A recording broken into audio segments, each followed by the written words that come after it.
one best book is equal to 100 good friends, but a good friend is equal to a library. आज विश्व पुस्तक दिवस उपलक्षे समस्त शुभेच्छा। आज मुझे जो पोर्ट्रेट कर जड़े महान दार्शनिक शिक्षक पथ प्रदर्शक कमरेड शिवदास घोष पोर्ट्रेट जी कि मार्क्सवाद को एवं समस्त मूल्यवान बही गुड़ी हजार हजार बही से पढ़ी मूल्यवान पुस्तक गुड़िक से रचना कर 13 वर्ष बयस अनुशीलन समिति में जोग देते स्वाधीनता संग्राम से जेल जाते से उपलब्धि करते जे भारत रू ब्रिटिश सरकार हटिब किंतु ब्रिटिश बदल में देशी विदेशी पुंजीपति माने देश को शासन करेंगे साधारण मनुष्यर मुक्ति एथिले मात्र आसब ना एटा से मर्म मर्म उपलब्धि करते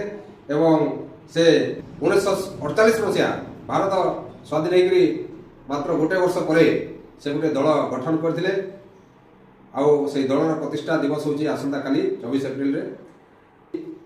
अनेक नकली कम्युनिस्ट पार्टी गुड़ाक कम्युनिस्ट आंदोलन को मार्क्सवाद को बदनाम कर मूल्यवान पुस्तक गुड़ी पढ़ी आज कहीं आतंकवाद धर्म चिन्ह चिन्ह फायरिंग धर्म ना कहीं राजनीति चली पुंजीपति मान शासन कहीं चली बही आम भल भाव बुझीपर आज विश्व पुस्तक दिवस रे बही पढ़ाई मोर सांग बंधु मान विनम्र निवेदन करुँच।